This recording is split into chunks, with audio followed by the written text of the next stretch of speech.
Hi guys, welcome back to Ontario Gardening. So we're just in the truck. We just pulled it up to the garden. I have a truck bed full of compost. So in today's video, we're going to add compost to the raised beds. And we're hoping to rototill new beds so I can get our potatoes, onions, things like that in the ground. And then in the raised beds, we are going to get some strawberries today and get the blueberry plants we already have in the garden. So let's get started. I will catch up with you guys soon once I've got some compost moved around. All right, so I filmed that intro 2 days ago and it continued to rain all of that day, so I didn't get any footage, but we did get another row of Blue Jay blueberries in and Legacy blueberries. So that'll go along with our other blueberry patch. And here right now, I ordered this box of strawberries, and then these is a box of strawberries I grew ourselves to fill up the rest of these beds, and then we'll get moving. So I'll show you when we're done. So I have gotten the beds of strawberries going. There is some bare spots, so I'll probably try to quickly grow a couple more to fill those spots. And then I will mulch over all the berries. So we have our blueberries, our garlic, our strawberries now, and our raspberries. So, Mommy, I stuck. Oh, you are stuck, baby. Here you go. There you go. So now I'm going to move over to this bed.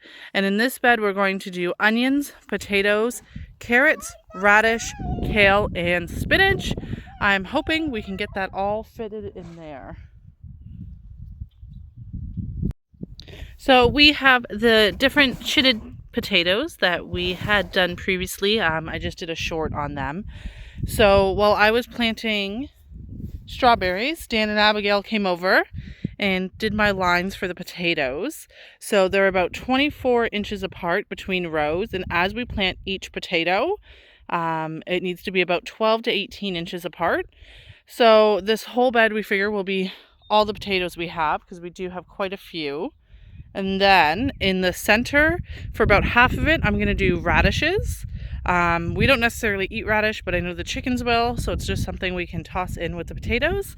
And then on the other half in the middle, we are going to do kale, just for salads and, once again, the chickens. So if we can grow things that they can eat as well as us, we definitely will.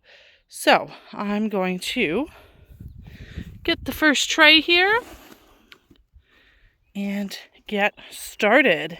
So I'll show you guys how I'm going to do. I'm not going to do the mound method. I'm going to do straight in the ground. So we might as well do number one right here. They don't need to be super deep. We're going to pick one. So I'll pick this one. And then I'm going to do the eyes up. And I'm going to sprinkle over it. So then I'm going to come about 12-ish so inches away. Another hole here with my hand. Another potato with eyes.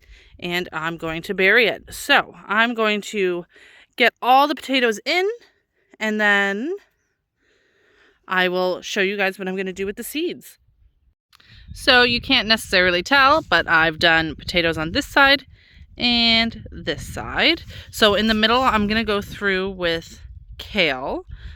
So it's called Dwarf Green Curled, and it's about 60 to 70 days for harvest.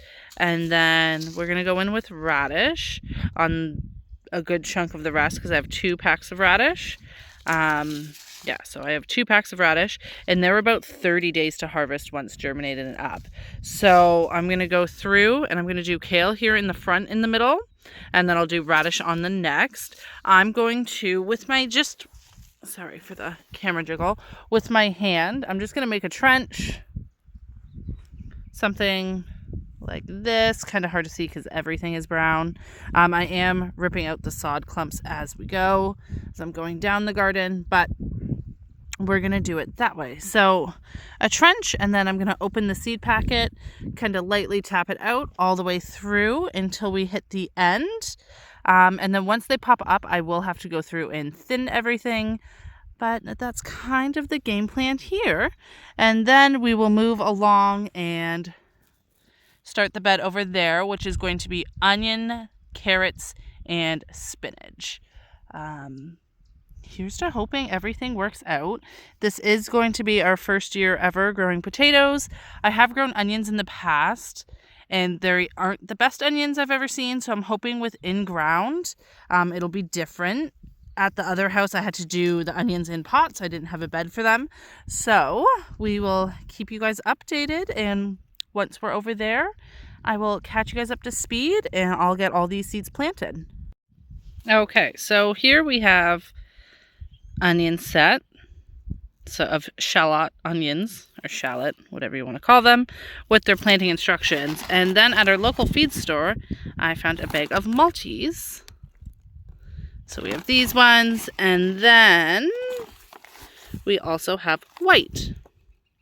So I'm going to, in this second bed, get all the onions on the outside, and then on the inside, we are going to do some bunching onion, some spinach, and some carrots. So this time around, I didn't think it through when I did the potatoes here. I'm going to plant in the middle first, so I'll get our bunching onions, our spinach, our carrots done, and then I'm going to go through and plant out our onion bulbs. So you're going to want to plant root side down. These ones have already started for me in the cupboard, which is beautiful. And then we'll plant them something like probably about this deep. So we're going to leave this out, let the sun hit it, help it grow, because I am a little behind as it is, what's today? May 5th. So we're going to go get all that done. This is probably where I'm going to end the video. I do need to just kind of get this done. But we got quite a few things planted today. We got our strawberries, our potatoes, our kale, our radish, will be our onions, our spinach, and our carrots. I hope you guys are having fun out in the garden. Look at my dandelion field. Dan wants to pick them all, but Abby and the chickens like them, so they're staying. But enjoy being out in your gardens, guys. Get out, enjoy the sunshine. Winter will be here and back before we know it. Happy gardening!